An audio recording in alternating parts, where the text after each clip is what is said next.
Et salut tout le monde, bienvenue sur ma chaîne Lorenzo High Tech. Aujourd'hui on va parler du Oppo Find X2.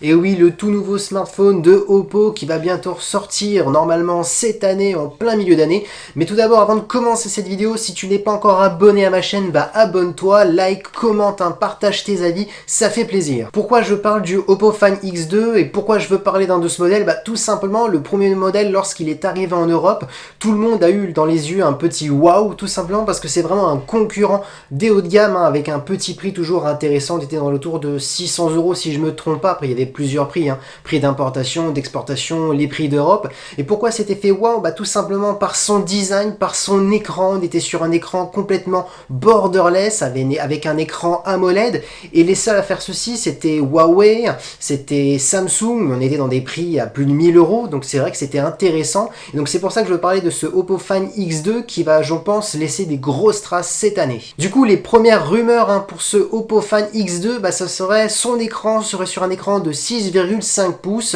avec une résolution Quad HD+, donc c'est ça qui est intéressant, mais pas seulement. Il y aura aussi un écran avec un taux de rafraîchissement de 120 Hz, et oui, pour concurrencer les Huawei, les Samsung, et bien entendu un écran borderless et un peu plus incurvé que le modèle précédent. Concernant le dos du smartphone, pas mal de photos ont fuité sur le net et pas mal de rumeurs aussi. On verrait un triple capteur photo, donc on sait qu'il n'y en aura pas plus que 3.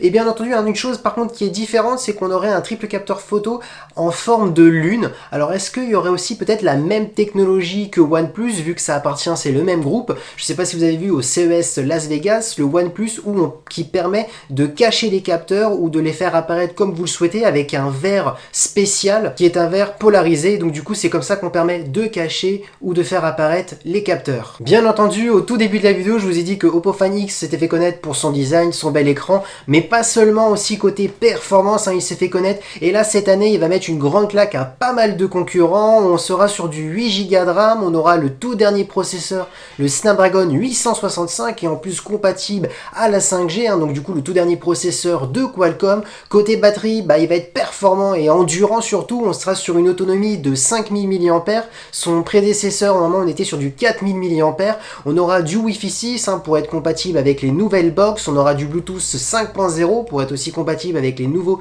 accessoires du 5.0 qui a une meilleure portée et surtout une meilleure qualité de son. Du coup, pourquoi je présente ce smartphone? Bah tout simplement, en vue de ses performances, ça va être vraiment le gros concurrent de Huawei, de Samsung, d'Apple, avec son écran de 120 Hz, avec une résolution Quad HD, écran AMOLED, les 8 Go de RAM, le tout dernier processeur de Qualcomm, le 865, avec la compatibilité 5G, et avec un prix vraiment défiant toute concurrence. Je pense qu'on serait dans les alentours de 600-700 €, pas plus, vraiment pour défier les concurrents. Donc c'est pour ça que je vous présente ce smartphone, et il faut toujours rester au courant des nouvelles technologies. Et voilà, c'est terminé pour cette vidéo, j'espère qu'elle t'a plu. Si c'est le cas, n'hésite pas à liker la vidéo, de commenter et bien entendu de vous abonner. C'était Lorenzo High Tech.